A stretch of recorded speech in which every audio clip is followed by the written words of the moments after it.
Eh bien bonjour, bienvenue pour un nouveau tuto, toujours sur de l'éclairage domestique hein, à base de LED. J'utilise le même montage que dans le tuto précédent, à savoir un Arduino commandé par Transistor Darlington. Donc le but de ce tuto c'est de faire varier l'intensité lumineuse de la lampe LED par gradation, c'est-à-dire par commutation uniquement et pas par le biais d'une valeur analogique. C'est purement de la commutation. On va mettre tout ça en route et puis vous allez voir sur l'appareil. Moi j'ai avancé la caméra parce que je ne suis pas sûr que vous allez voir ce qui se passe sur l'appareil de mesure. Donc je vais allumer l'alimentation de l'Arduino et de la lampe LED.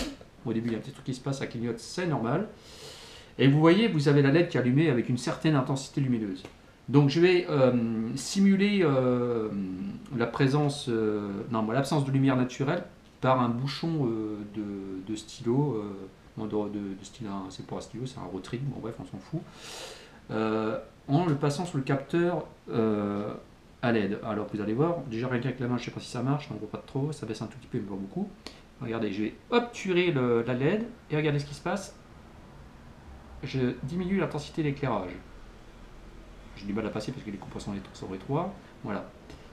J'espère qu'on verra ça sur la vidéo. Là, c'est plus fort. Et là, comme vous pouvez voir, c'est moins fort. Donc, en fait, c'est super pratique.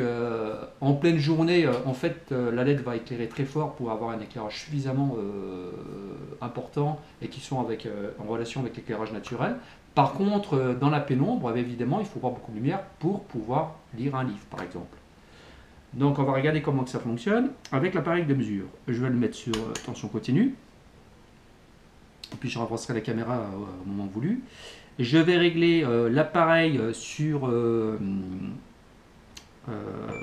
un mode un peu comme un oscilloscope, mais il ne faut pas comparer ça à un oscilloscope.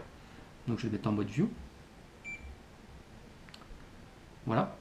Je vais augmenter la base de temps parce qu'on ne voit pas les signaux carrés. Alors c'est time base. Je vais augmenter la vitesse, tac, tac, pour voir. Voilà. Donc on voit bien des signaux carrés ici. Alors comment que j'ai fait dans mon logiciel qui est inclus dans l'Arduino. En fait, j'ai une fréquence qui est constante, ici. J'espère qu'on voit bien. Je vais mettre plus en face peut-être. Et quand je vais retirer le bouchon, vous ne le voyez pas parce qu'il est derrière, je vais retirer le capuchon du Rotring, du capteur à LED. Et vous allez voir, normalement, la fréquence ne change pas. Et vous voyez, on a pulsion qui est haute à augmenter. Donc en fait, j'augmente l'intensité lumineuse de la LED. Je vais remettre le capuchon doucement vers le capteur à LED. Et vous allez voir ce qui se passe. Regardez. Hop, hop, hop, hop. Et voilà, le temps haut est largement diminué. Le temps bas est plus important. Donc là, l'éclairage est très faible. Je remonte sur la LED. On va essayer de regarder la LED. Donc là, vous voyez, je suis carrément sur la LED. Je vais retirer le capuchon et vous voyez, c'est éclaire plus fort. Je vais le remettre. Et là, j'éclaire nettement moins fort.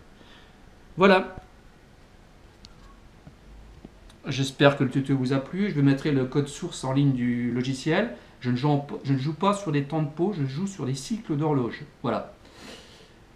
À vous de regarder le petit software que j'ai injecté dans l'Arduino, puis pour vous rendre compte un peu comment c'est fait. Hein. Là j'ai laissé le micro mais c'est parce que je l'ai pas enlevé du précédent montage.